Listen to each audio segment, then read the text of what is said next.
Stand up if you have ever heard of a condition called trigeminal neuralgia. Now, if I was the one to tell you about it, sit back down. Not many of us still standing, are there? The rest of you can sit down now. Now, this condition is fairly rare, but it still affects 150,000 people worldwide each year. Now, one of these people was my mom. If you don't know, this is my lovely mother, Kara Thurston.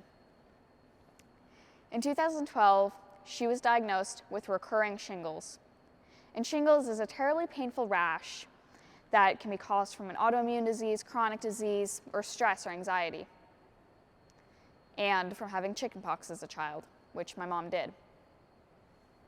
Now, because of the shingles, in 2015, she was diagnosed with trigeminal neuralgia.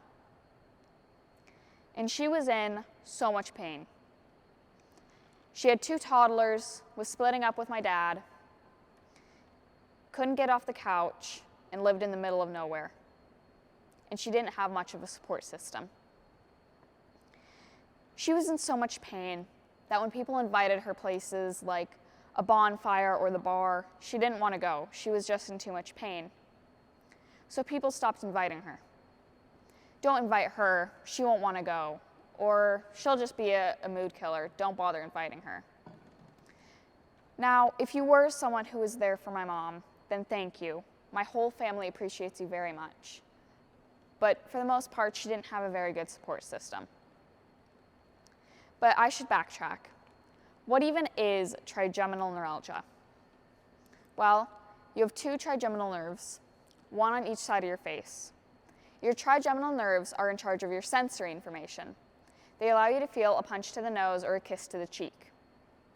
Now these nerves, they're wrapped in something called the myelin sheath.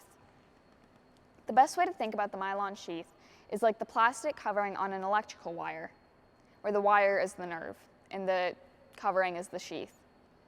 Now with trigeminal neuralgia, something wears the sheath thin.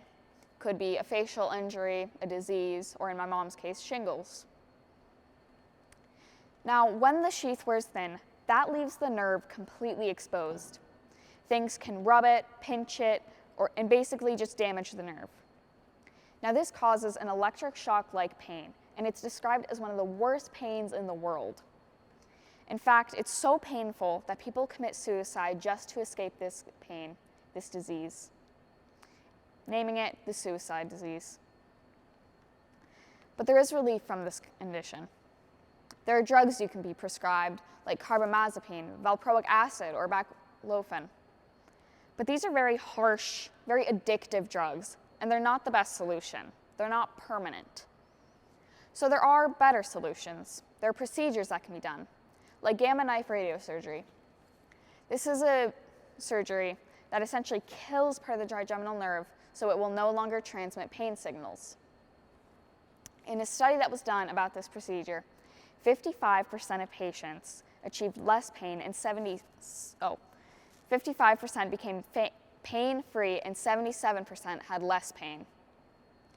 There's also cyberknife surgery. This was the procedure my mom had. And this, similar to gamma knife radiosurgery, it essentially numbs the trigeminal nerve using radiation. Now, in a study that was done about this procedure, 95% achieved manageable pain control. That's pretty good. So when my mom had this surgery, she had it in 2021. The world was still very crazy then, but it instantly helped. She got up off the couch and we cooked, we cleaned it together. We went on hikes and we went kayaking, went on big adventures. And she even started a business called Alaska Thrift. You should totally check it out, by the way. It has some amazing stuff on there. So, all in all, I want you to remember that keep inviting people to your events and don't stop being a support just because it's not convenient for you. And remember how much pain someone could be in and you don't even know it. Thank you.